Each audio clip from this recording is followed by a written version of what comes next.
This is Michael Popok, Legal AF. Donald Trump's ELO strategy has failed. His ELO strategy has failed because Judge Chutkan set a trap and he stepped his big fat foot right into it. Now I'm going to tell you what I'm talking about. What is ELO, Popok? It is exploring litigation options. What's that?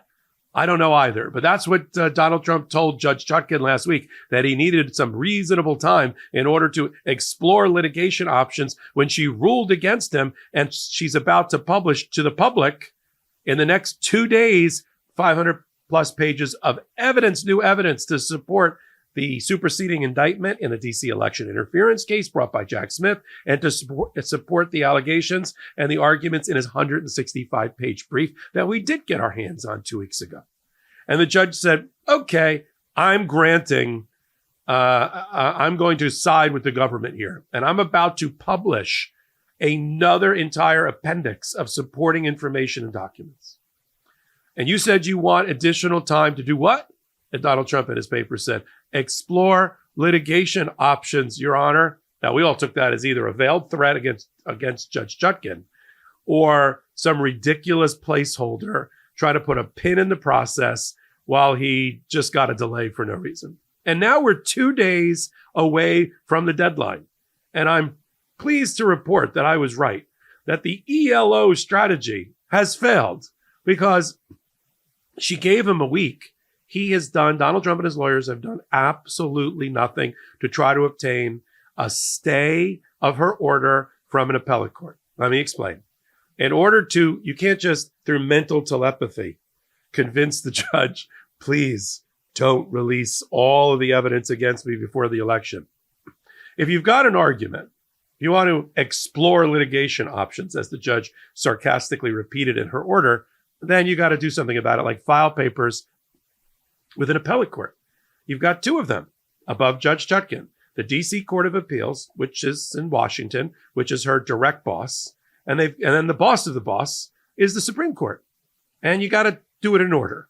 Can't skip a station. You got to go to the next station before you get to the Supreme Court. They haven't filed a darn thing within the 7 days, and they're not going to get an emergency ruling with 48 hours to go. That sound you hear is Donald Trump and his lawyers doing nothing in the last 7 days and have burned through 5 days. And I've been looking, and I haven't seen a filing. I haven't caught wind or sight of a filing at all, and there isn't going to be one. And even if they were to file on the last day in 2 days, there's no way the DC Court of Appeals is going to give them emergency relief. There's no way that Justice Roberts, who sits at the first stop on the Supreme Court train, is going to issue an emergency order, or that there's 4 votes for that, even at this MAGA right-wing Supreme Court. And if I'm wrong, and sometimes I am, it happens. It keeps me honest. If I'm wrong, I'll come right back here and tell you I was wrong. And he filed at the last minute, on the last hour, on the last day, some paper that somebody found interesting in one of the courts of appeal, and they've stayed Judge Chutkan's order. It's just not going to happen. First, let me explain to you the power, the discretion the trial judges are given at the federal level, especially, to make decisions about what goes on the public docket and what doesn't go on the public docket. We have this struggle in our criminal justice system because we are a public justice system. The public has a seat at the table, as I've said, along with the defendant and the prosecutors. This is going back to time immemorial in our system. I mean, the trial of Aaron Burr for treason was done and presided over by Chief Justice of the Supreme Court, John Marshall, sitting as a trial judge. And they had to do it at the Virginia House of Delegates because there was such an overflow capacity, because the trial has to be in the public. Hearings have to be in the public. Documents have to be in the public. People get accused in public, not in secret tribunals, and people get to clear their name in public, and everything in between. Now, there's redactions and sealing that goes on to make sure that certain things that shouldn't end up in the prying eyes of the public don't end up there for no good reason. Like if it was a case about Coca-Cola, the secret formula for Coke wouldn't be revealed to the public for obvious reasons. If there is foreign espionage in play, with like Donald Trump stealing top secret documents, you wouldn't publish the top secret document. Let's face it, after a night with drinks, I don't bounce back the next day like I used to. I have to make a choice. I can either have a great night or a great next day. That is until I found ZBiotics Pre-Alcohol Probiotic Drink. ZBiotics Pre-Alcohol Probiotic Drink is the world's first genetically engineered probiotic. It was invented by PhD scientists to tackle rough mornings after drinking. Here's how it works. When you drink, alcohol gets converted into a toxic byproduct in the gut. It's this byproduct, not dehydration, that's to blame for your rough next day. Pre-alcohol produces an enzyme to break this byproduct down. Just remember to make ZBiotics your first drink of the night, drink responsibly, and you'll feel your best tomorrow. Now look, I won't lie. I was a bit on the fence about pre-alcohol initially. But then, while hanging out with my fantasy football draft crew over at our favorite Jersey Shore sports bar, I gave it a shot. And believe me, it's the real deal. I spent the entire next day doing all my favorite things with my family, including a long hike on our favorite trail. I kept hearing about pre-alcohol, and I wondered what it was actually like. But now that I've tried it, I believe the hype. And with their GMO technology, they will release different products that help address toxic byproducts of modern living in the gut. Go to zbiotics.com/legalaf to learn more and get 15% off your first order when you use LegalAF at checkout. ZBiotics is backed with a 100% money-back guarantee. So if you're unsatisfied for any reason, they'll refund your money, no questions asked. Remember to head to zbiotics.com/legalaf and use the code LegalAF at checkout for 15% off.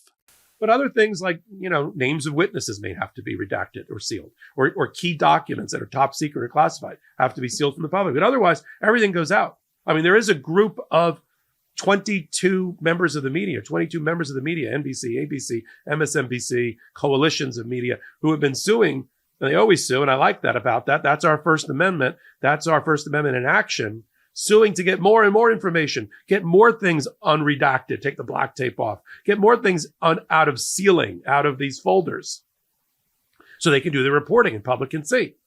Eventually, everything comes out, except for the things that are like proprietary, like I said. And so this is the struggle you're watching here, and that she's balancing, but that struggle is done by the trial judge. And she or he is given broad discretion under the laws to balance these competing interests of our criminal justice system and make the ultimate decision. It's what we call an abuse of discretion standard, which means that the next court above her has to say, did she abuse her discretion here? And it's a lot of authority and autonomy given to the trial judge on an abuse of discretion standard. All right? You have to show that the judge who has discretion abused her discretion. It's very hard. I've almost never reversed. I'll tell you straight. In 32, 33 years, I don't think I've ever reversed a judge based on something where it was an abuse of discretion. If it's not an abuse of discretion, I've done pretty well. But if I got to prove abuse of discretion, it's very, very hard. And so he's never going to be able to prevail. That her delicate balancing of these competing interests under a case in the District of Columbia in federal court called Baxter, the Baxter factors, that she got it wrong. I mean, the courts of appeal, even the Supreme Court, they don't micromanage in that way. They're not super trial judges going, well, I would have dotted the I this way, or I would have redacted this sentence a little bit more. They don't. It's abuse of discretion, and so that's why we hear nothing with Donald Trump filing anything, because he's not going to file anything, and that was just all fodder that he was going to use on the campaign trail. I have filed a paper. The judge has been abusive. The judge's father's a Marxist. Everybody's father's a Marxist in Donald Trump's world, especially women in power against him. We're exploring I don't know why I'm using this voice, but we're exploring our litigation options. sounds so British.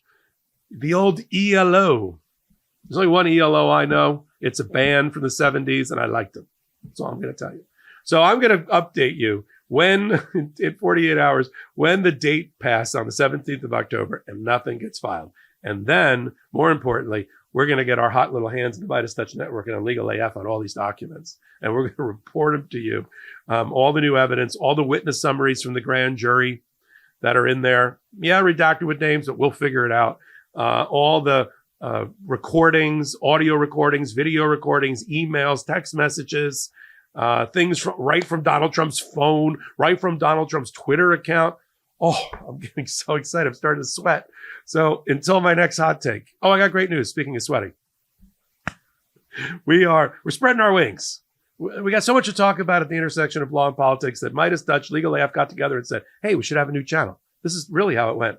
Hey, we should have a new channel. What do you think? We should call it Legal AF what? Legal AF MTN for MeidasTouch Network. That's a great idea. Popok, you curate it. You be the executive producer. I will. Let's get it launched. We did 26 days ago. And how many subscribers do we have? 205,000 subscribers in 26 days. It's unheard of. But you heard it. You did it.